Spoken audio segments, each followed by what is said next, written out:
we have previously provided advice that these full research proposals could come in directly on MDC contract schedules. However, we've now decided that we do require everybody to fill in a full MDC application form.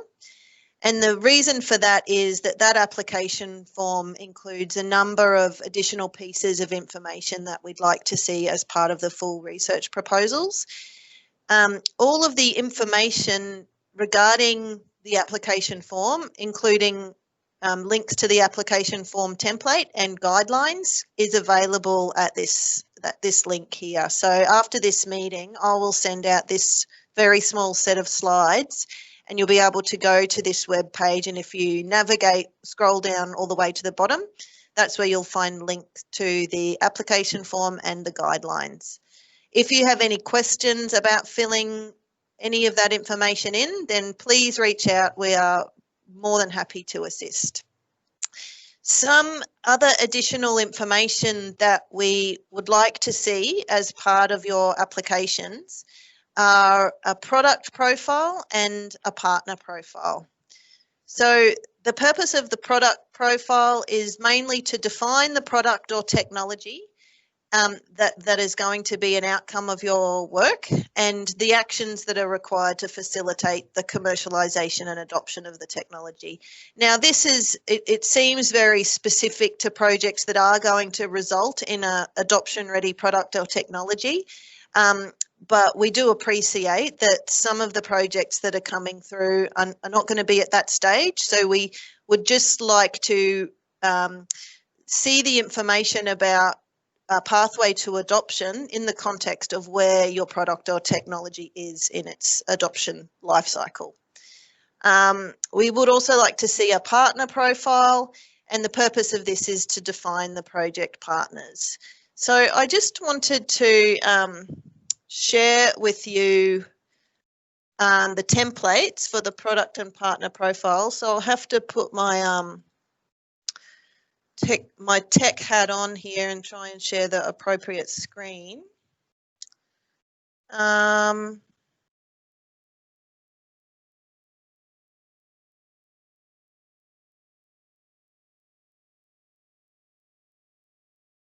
Hopefully everybody can see a spreadsheet. Can anybody confirm that?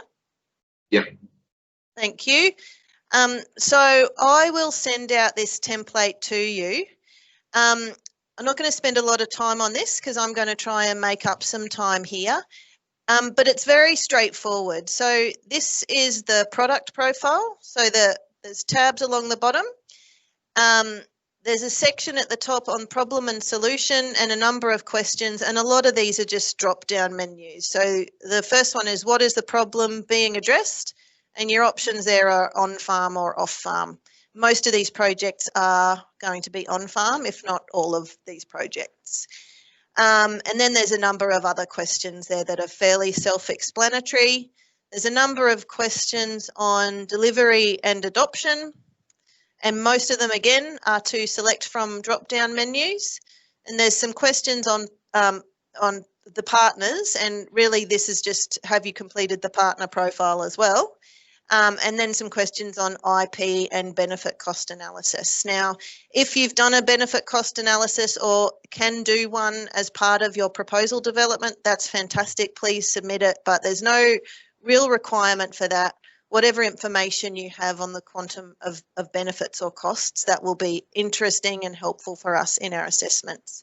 So I've also given an example of the product profile where I've filled in the form for you so that you can have an example of how it's done. And I did this for our pilot carbon accounting workshops project that we did earlier in the year and that resulted in a training manual. Similarly, there's a partner profile that also has a series of questions. We're asking if you can please rate the capability of partners, as well as scale up, reach, position in the value chain, ability to invest, and an existing relationship. We've got drop-down menus for the ratings, And then we're just after a quick justification of why you've rated the partner that way. Now, a lot of you have already got investment partners ready to go for this work. So when you're looking at this ideal partner, it's likely that your investment partner is going to fit into that. So really you'd just be describing them. If you're unsure and you don't have investment partners yet, then this might be a useful way for you to map out what an ideal partner might look like. And I've also provided an example of filling in the partner profile as well. So hopefully that's quite clear, but again, if you have any questions about this after I send it out, so I'll send this out with the slides for the meeting, then please let me know. Happy to have a phone call with you to go through this and help, or even check over it to provide feedback on it after you've had an attempt at filling it in. So I shall stop sharing my screen again now. I think I've caught up a bit on time. Margaret, sorry, Doug here. I just wanted to try and add a couple of points to that, if that's okay. No problem. Just three messages. Just want to strengthen some of the statements that you've made there. So we hope the objective of providing these profiles for the project proponents is to actually help you do your job. We're not trying to overburden you with administrations. Please don't perceive it that way. We've actually thought quite critically about how we could aid you in this development stage, and that's the motivation for pulling together these profiles. In doing that, we've drawn on some fairly international business school type approaches to doing product and profile analyses, and our insights are that this will greatly enhance the investment readiness of your proposal. So, and you also note that you're happy to add tweaks. You'll see there's some opportunities for you to add other sections. That's my first point. The second point is around the benefit cost analyses. Again, bear in mind, this project, or the LNMP2 forum or project concept, was brought together to hone in on the near commercial technologies. So whilst Margaret made the point that we do understand that there are technologies that perhaps won't be ready by mid-decade, the industry's got some very clear targets set for itself, and it's a 2030 deadline. We want to focus on technologies that can get into market by mid-decade. Now, we would expect that for that to occur, you need to understand what the benefit cost analyses might be at a high level at this point in time. If you don't, is it really going to be ready by mid-decade? So, you know, I just want to strengthen some of those statements a little. And then my only other comment is around the partner profiles. Yes, there is an investment partner, so you might like to profile who a particular investor might be.